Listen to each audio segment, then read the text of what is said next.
Hi, I'm Scott Pilkington. Welcome to the 4th edition of the Engravers Library.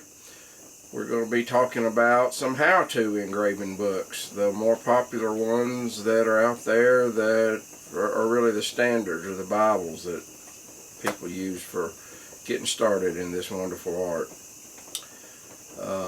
First, we're going to talk about the Art of Engraving, written by James B. Meek, or Bruce Meek, to those that knew him. This is published by Brownells and been around forever. And next, we're going to look at a book published by the NRA, The Basics of Firearms Engraving by Neil Hartliep. And the last one, very recent publication, I think it was 2011, is Engraving Historic Firearms by John Schippers. But don't let the title fool you, this is actually a really good reference book. And then just kind of as a historical footnote, I want to mention this How to Build a Knife book by Jim Small, because I know that also got a lot of engravers started down this path. So let's dig into some of these and just kind of go through them page by page and see what we got in here. Okay, so first we're going to start with the Art of Engraving here. And I've actually got two of them here, and I'll kind of hit that reason for that in a minute. We'll start out with my original copy. This was purchased in 1981. And if we look at the publication book of this book, it was originally published in 1973, but my book was the 11th printing in 1980. So that's 11 printings in 7 years, so that's a pretty popular book. I don't know how many were in each book, but I think now they're up into the 30 somethings. Obviously they're printing bigger quantities, but I got my first set of engraving tools Christmas of 1981. So, and this book obviously, which included this book, so this book was purchased sometime December, November time frame of 1981. Okay, I said I wasn't going to review this book because of its ubiquitous nature in the engraving world. But the reality is, after I gave a lot of thought to this, you know, it really has to be mentioned because of its ubiquitous nature in the engraving world.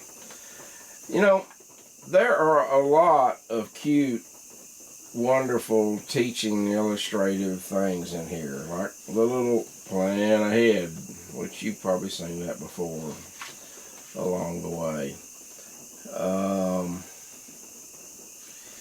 But this is also a book that covers a lot of maybe incomprehensible things to certainly the beginning engraver. Most art students couldn't handle most of what's presented in here. And we're going to get over here to materials, as the chapter is called.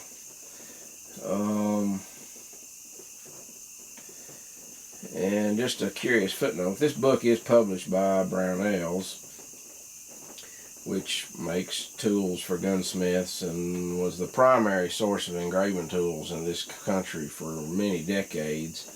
That's not so much the case now, although they do have a nice selection in their catalog. And James B. Meek used to paint a lot of the catalogs for Brownells, and this is an illustration of one here.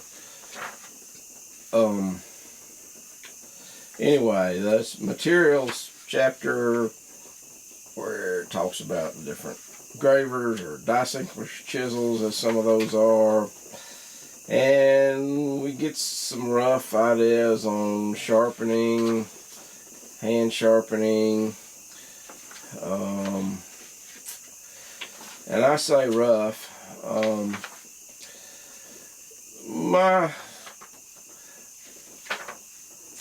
I don't know if I should say concern. There's another catalog that was done by Meek. And then we jump into chapter 3. We jump into anatomy, serious anatomy. But I'm getting ahead of myself here. Let's go back to chapter 2 and the tools of the trade here, and a little bit about sharpening that we've got going on.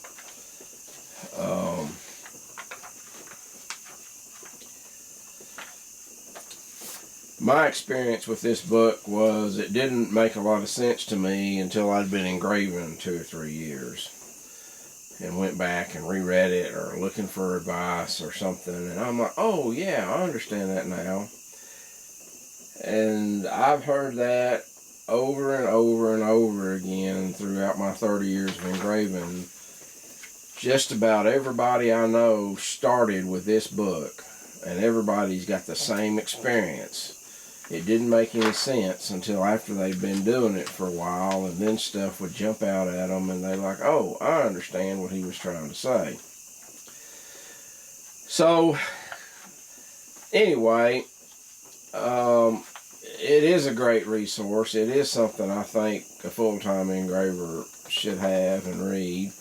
You look through here, there is a lot of art, and we're back in the anatomy section again. And these things are things that an engraver should know, although in today's time, 2018, there's many ways to cheat and create art, transfer art off of a computer or onto a gun without having to draw it on there or having to create your own original art. So, you know, some of this stuff may not be of interest to a lot of people. But I love all these drawings in here because they're great for an engraver to practice doing their work on and build up their skills with. If you're trying to cut birds with a chisel. Now, a lot of animals today, everybody wants to do it Bellino or Pentini with nothing but little dots, and that's a different thing too. But if you look at these illustrations here of this snipe and this rough grouse, which I would say, yep, there they are in the pictures here and there. And those are probably pretty close to life size here in this picture. And this is all just cuts, and this was probably all done hammer and chisel actually. But they're a good artistic representation of the birds, even though there's not a lot of detail, and they look great on the side of that gun there. To me, that's real gun engraving. That's where it's at. But anyway, that's another topic. Then we get to chapter 4, lettering. There is some good advice here about how to cut the script letters and their formation and doing a 54-degree template. Here we've got the alphabet all laid out with the arrows of which direction the engravers should turn when you're cutting these.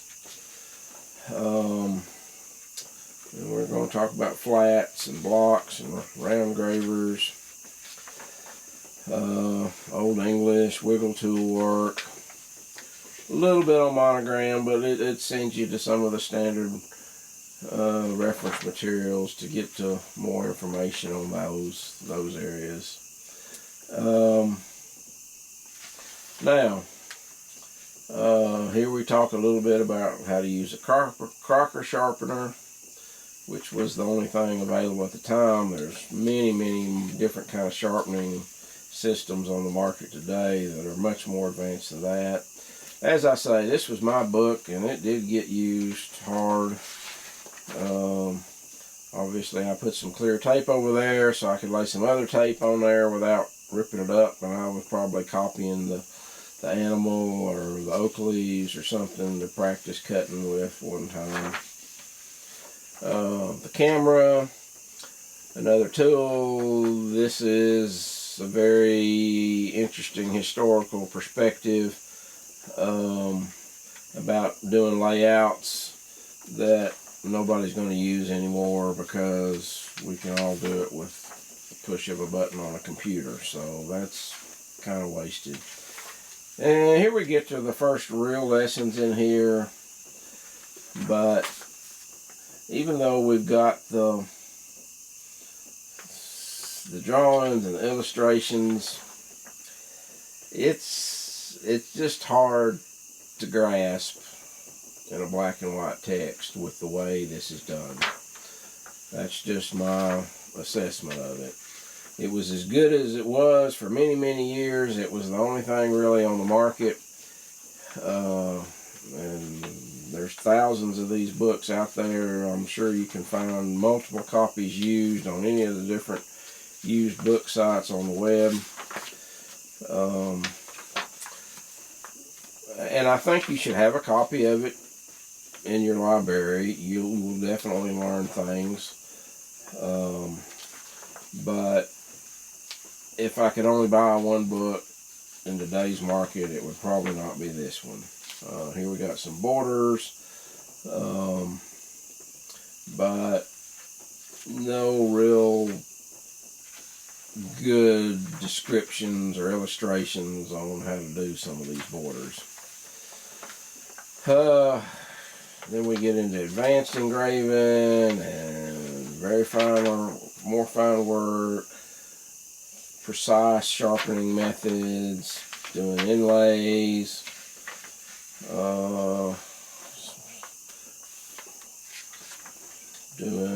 using sheet inlays and wire inlays, modeling those. This kind of information is good. You can pick up on that. And there's a lot of curious little tidbits in here. It's definitely worth reading. And then we get to the last chapter, chapter 8, the Gravermeister, where it talks about John Rohner, who is the R in GRS, and at 94 he's still kicking along great out in Colorado Springs, or Boulder actually, not Colorado Springs, Boulder. But it talks about the Gravermeister, and in 1973 this was pretty new on the market. I'm not sure exactly, maybe 5 or 6 years really. And what its impact would be, and the fact that Mr. Meek liked it and wants to use it. But there's a lot of beautiful little designs like this that are just perfect for a beginner to engrave. This vine scroll is beautiful. I'm sure many of the big names in engraving have cut these illustrations that are at the end of many of these chapters. So that's that book. And just for, I did mention that this was the 11th edition. Yeah, 11th printing here. In the summer of 1982, I took an engraving class in Trinidad, Colorado, put on by the NRA. This class was taught by Neil Hartliep, who wrote this book. And I got there. I had just graduated high school 5 days before. Driven my little 1977 Pinto 1,300 miles from Tennessee to Colorado all alone by myself. First great adult adventure, I guess you could say. And I was very much a son of the South in those days. And the first thing when I checked in and got my little dorm room out there in Trinidad at the college, the first thing I did was hang up a big Confederate flag in my room. And And then a few hours later, this 72-year-old man comes in, and the first thing he tells me is, "Hi, I'm Yank." And I turn around and look at the Confederate flag there and kind of hang my head. And he says, "Oh, no, don't worry about it. I'm from Savannah, Georgia." And his name was Charles Yankauskas. Great gentleman. Got to be good friends with him. Spent many times, good times with him in Savannah over the next 10, 15 years. Anyway, when he died, he left me this book, which this is the first printing, book number 626, September 18th, 1973, with his name written there and signed by James B. Meek. Anyway, I just think that's really cool. And so that's my other Art of Engraving book. But jumping ahead or backwards or something in the summer of 1982, I took this class with Neil Hartliep. And Neil Hartliep taught hammer and chisel in pretty much a different way than most hammer and chisel practitioners. Many people call what he did a Japanese engraving style or Asian engraving style, because as you can see here on the front cover, he starts at the back and cuts towards him at the 12 o'clock on the clock, cutting towards the body, and that's not the traditional hammer and chisel way. But anyway, this is where I went. And this book, I think, was published well after I took my class. 1985, first edition. And I know the NRA's put out a pretty good bunch of these. I've seen a number of people with them. Neil taught his particular way. He did things that very shortly I didn't agree with. For instance, using these vices. I don't know how you could use those vices. Those vices were just crappy, in my opinion. They just didn't hold things well. But that's what he used. But this book does go into a lot more in-depth illustrations and explanations on the various tools. Dividers, scribers, rulers, beating punches, liners, lights, and actually Brownells used to sell this basic starter kit.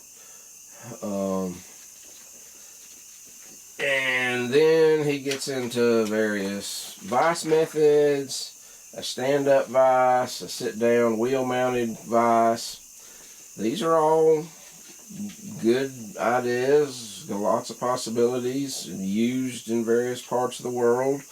And then he gets into the potter's wheels vise, which is something that he did do. Here's his particular setup that he used.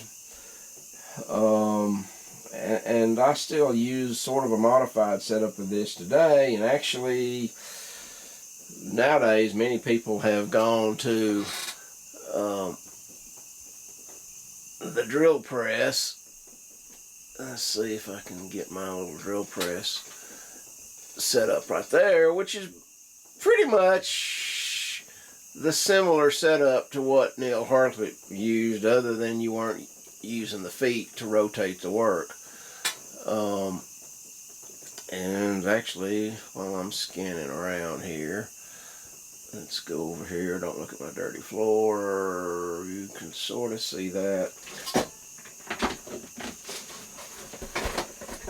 Got a ball vise in the floor. Got to move out of the way.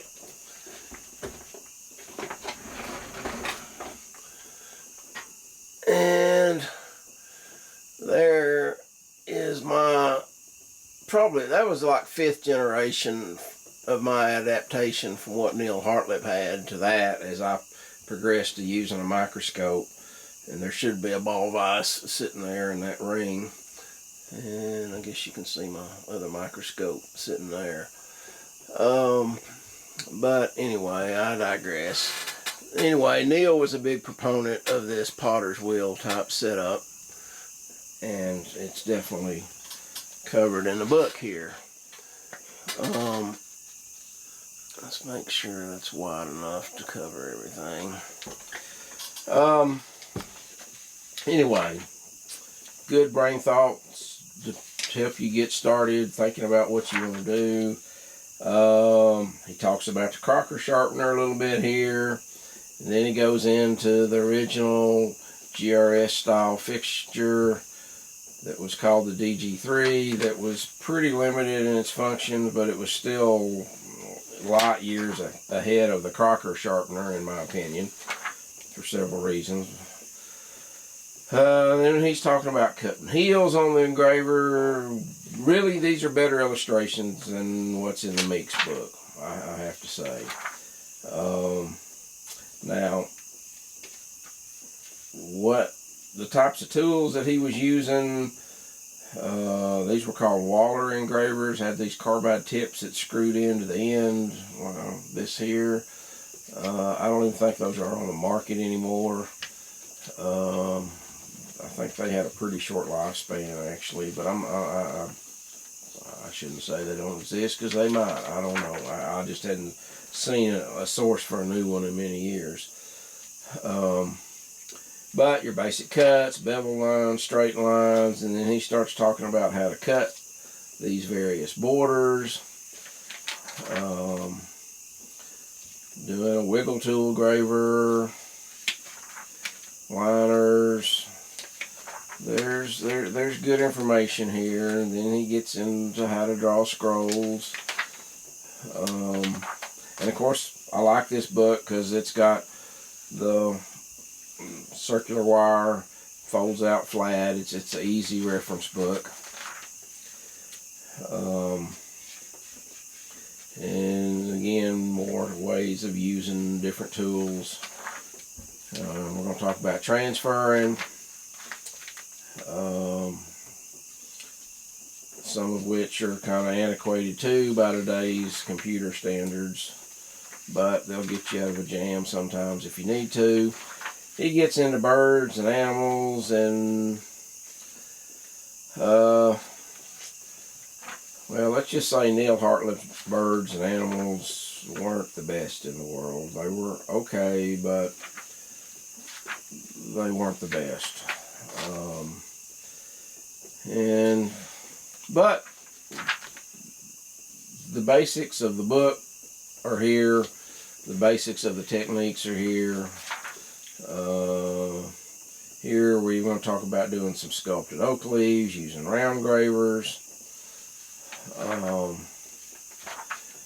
More taking advanced scroll and moving them out, flowing from one to the next to the next. Then he's got fine English scroll, Belgian scroll. I would argue that if you wanted to learn these techniques, there's better sources today than what's in here, but it'll get you started. The gold inlays, he's got pretty good coverage in here, how to do inlays. I won't quibble with that. And he's going to do some overlays, wire inlays, channel wire, flush wire,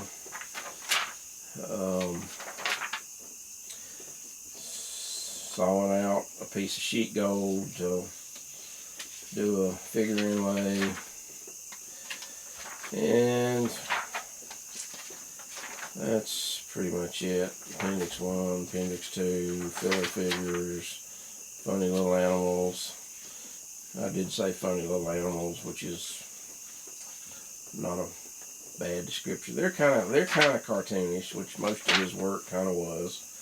And then of course he's going to show off some of his work that he's done. It's definitely not the worst. I've seen much worse engraving, but it's not the best either. Anyway, that's that book. Now, somewhere, oh, there it is. I'm just going to briefly hit on this book. how to build a knife. So this is more of a historical. Jim Small did a series on Georgia Public Television about knife making. And Jim, as well as a knife maker, had learned to engrave his own knives. And the PBS series followed up with this little workbook on how to make knives, lots of various ideas about knife making. But chapter 4 was an engraving chapter, and it covers some simple basics.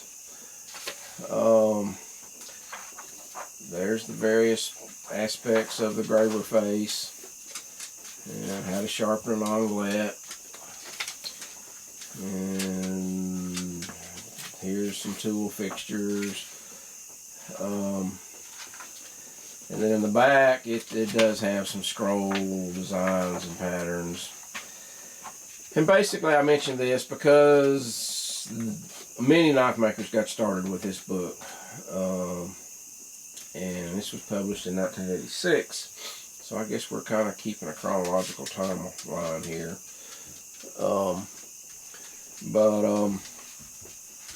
And I know Jim was the unofficial salesman for GRS selling Engraver Masters back in the day, because I mean, again, this was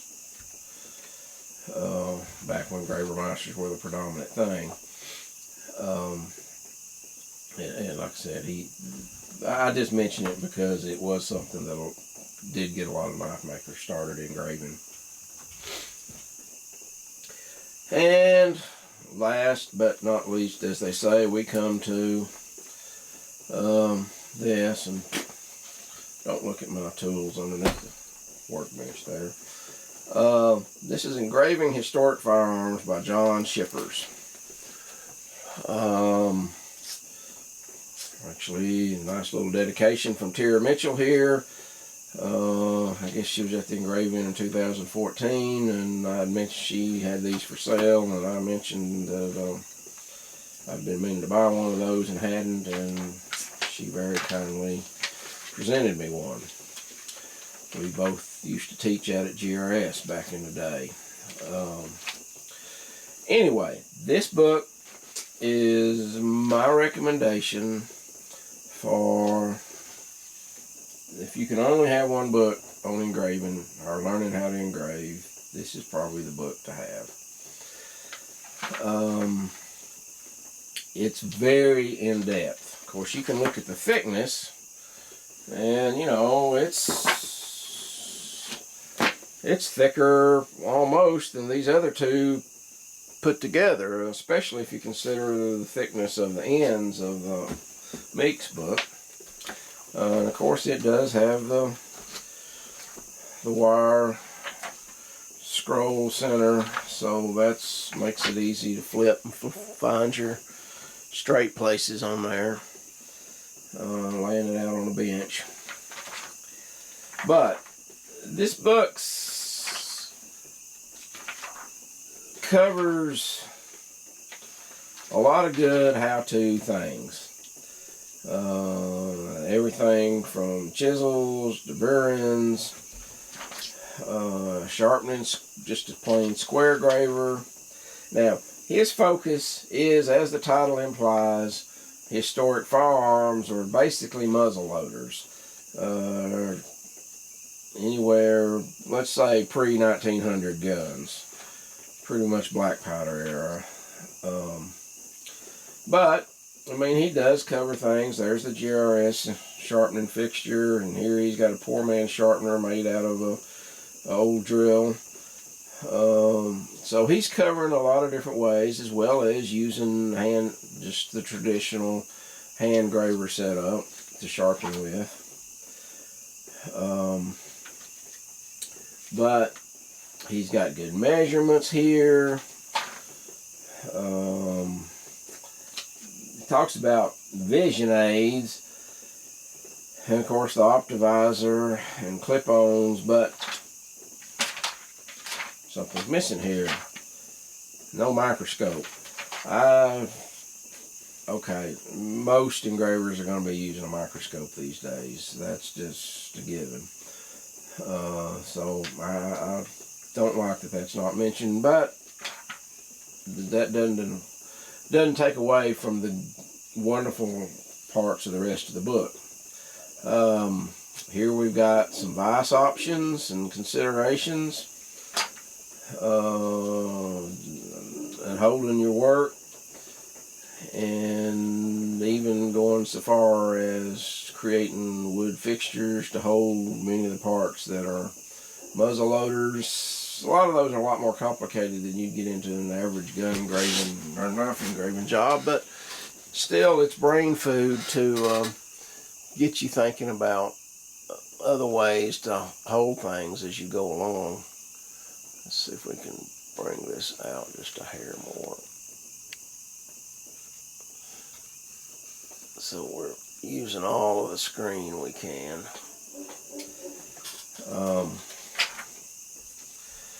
And here he's holding it in what I would consider the traditional method, unlike what we just saw with the Hartliep book. He's holding it 3 o'clock and going across to 9 o'clock.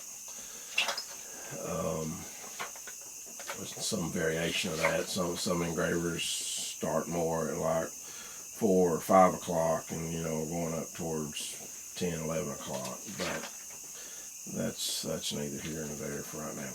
Now, again, this is focused on primarily muzzle loaders. So he talks about aspects relating to them back and forth in between the engraving lessons. That's a little bit annoying, but you can kind of skip over those areas when you come back to things that seriously are the how-to parts. Obviously, cutting lines is serious work here. And, you know, it's got these illustrations of here's the side view, and here's a top view of the badly cut wavy line, and here's the top view and the side view of how the line should look. That's good stuff. That's as good as it's going to get outside of a class with an instructor showing you face to face these things. And he does it more here with other types of cuts. Talks about the depth of the line. And then we're going to get into some different kind of border cuts and how to run the gravers, arrows, which way to cut those. This is all very comprehensive. And we've got plunge cuts, ball cuts, little special ornamental flowers, how to shape those, blunt end plunge cuts, lock in around a screw hole. And then he's got a lot of, as we go through this book, but here's a good illustration of where he's showing you a real photograph of what these works look like, that he's just got a black and white shadow image of the work. Now, then we get into the alphabet here. It's not, definitely doesn't get into which directions to cut these. This little section here is a little simpler. I think it's covered more later on here. Here we get into using a push graver. And different kind of leaves that can be cut, different kind of shadings. Lots of good illustrations. That's just lots of them. And, you know, here we've got the black and white, and then we've got the actual cuts here in gunmetal. Here we got nick and dot borders. It just doesn't get much better than this. And various other borders. And it's just here. More borders. Arrow borders. He calls that running leaf border. I guess I would call that wheat chaff border. This is definitely what I would call wheat chaff. Linton McKenzie did this quite a lot. And rope border, and pine tree border, half leaf border. There's borders in here I didn't even know existed, to be honest, before I got this book. And then again, we've got historical references on actual firearms that show how these works are used. He does talk about metal prep in here, how to stone it, file it, draw file it, buff it, wire wheel. That's well worth reading. That's definitely not covered really in either of the other two books. And we get into scrolls a little bit here. This is more leaves, talking about cross hatching, more leaves. As I say, the instructional parts of this is a little mixed, back and forth. Maybe they're not in the sequence I would have done them in, but I didn't write the book, so we're just taking for what it is. Definitely thoughts on designing. Some cute stories, interesting stories. And some of the design parameters that he did a lot of on muzzle loading guns aren't things that are popular today on engraving firearms. He does talk about transfers, various methods, and that's all good. But I guess I was saying that a lot of these muzzle loading designs aren't common today. So there's multiple design sources out there on Smith's book, Lee Griffith's book, various DVDs. I did a DVD for Figa on scroll. So don't feel like that you're at a loss because if you don't like the patterns that are found in here. But there's a lot of beautiful patterns in here, and you'll lose nothing by learning to cut these patterns, because if you're practicing these patterns, you're learning hand skills and muscle memory to do the things that you want to do of other styles of engraving.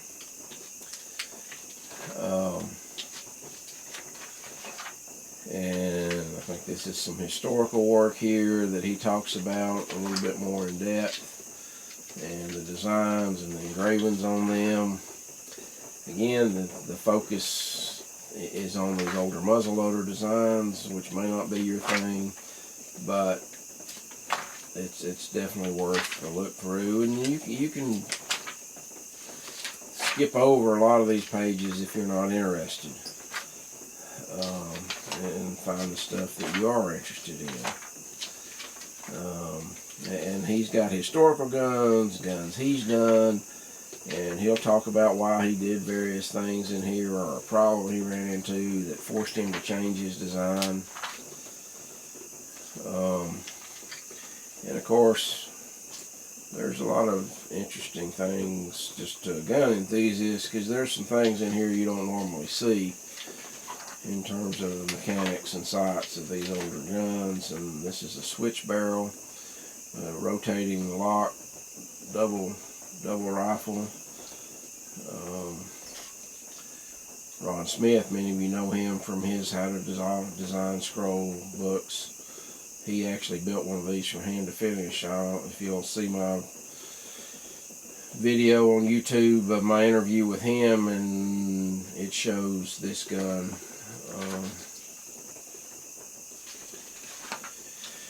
Anyway, working on inlays, how to cut the inlays out, whether for setting them into wood or getting them ready to inlay into metal.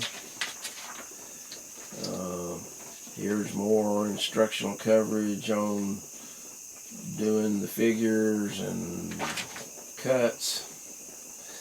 And as you see, we're just barely halfway through this book. So there's a lot of material in here.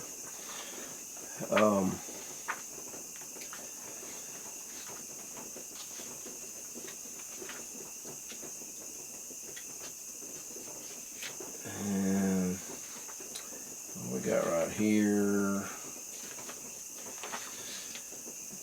cutting away backgrounds, removing the metal, taking the background down. Again, we've got good illustrations of the side work of it. And here we're talking about liners, engravers. Now we're back to looking at details on these guns again. But again, there's interesting, cool engraving patterns here. That you won't lose anything by learning how to engrave those.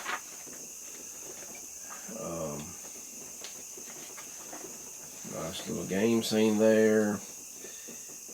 Here again, he's illustrating the main cuts of the design here, and then where he's doing these background cuts inside there.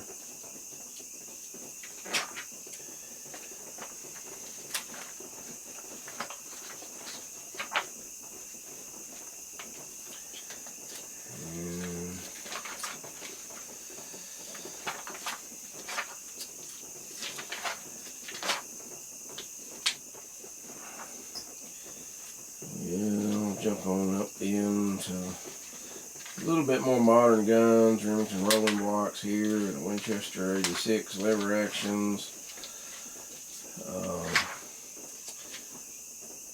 And then we got some Colt single actions.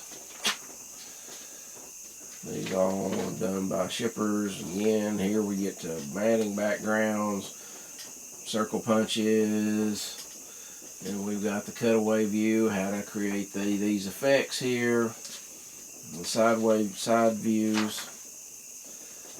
Some Derringer designs, more lever actions. Double barrel shotgun.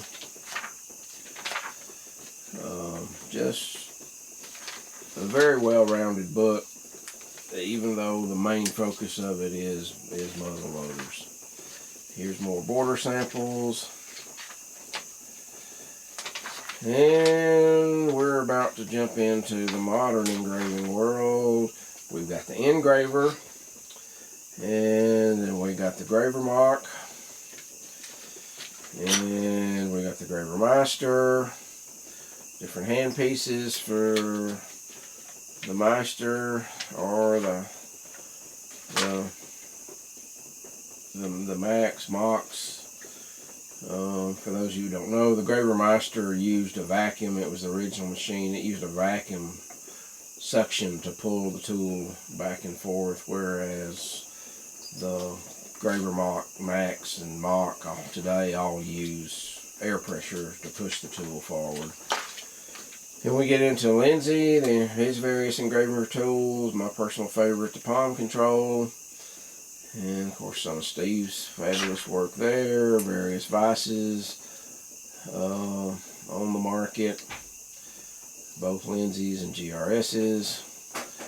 The low profile vise, which that was my baby. I'm the one that promoted that to GRS and got them to produce it. It was sitting on its turntable, which is that vise over there that I showed you earlier. Microscopes, he does mention microscopes. And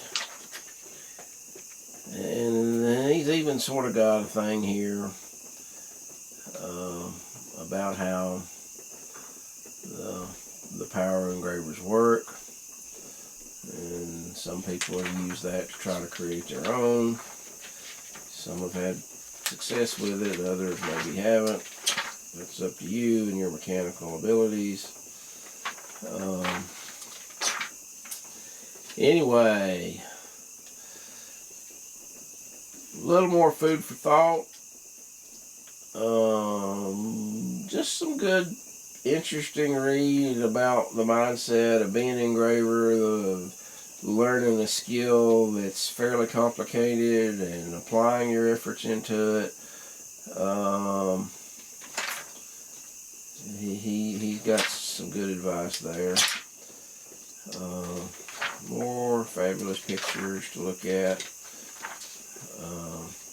Skill comes by the constant repetition of familiar feats rather than by a few overboard attempts at feats for which the performer is yet poorly prepared. Well, there's a lot of truth to that. I say that you have to do something over and over again badly until all of a sudden you start to do it goodly.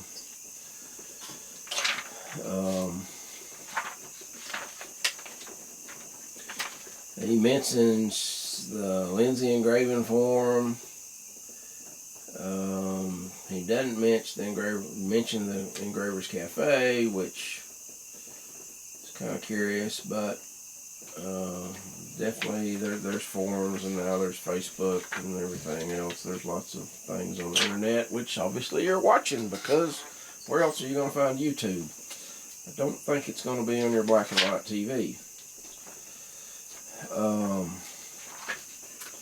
Anyway, more guns, more comments on things that he's done, how he did them, little tidbits here and there, which is all interesting. Then he's got standard list of where to get this or that done.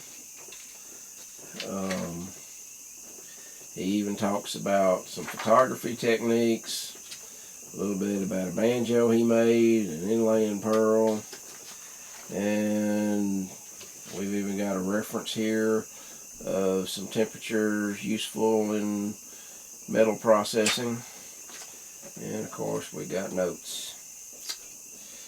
And that is it. Those are the books that I think you should have in your library, and if you can only afford one, this is actually the most expensive. The first two or first three are all readily available used. This, finding used, it'd be pretty difficult.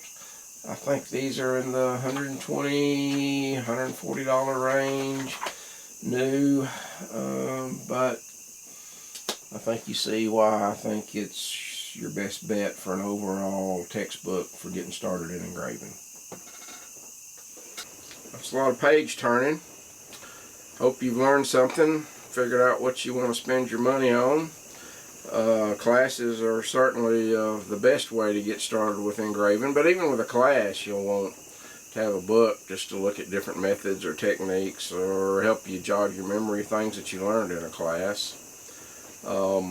Please look at my other YouTube videos on engraving, the different editions of the Engravers Library, or I've got a lot of how-to seminar things from the Engraving. And subscribe to my channel if you want to see more stuff like this in the future.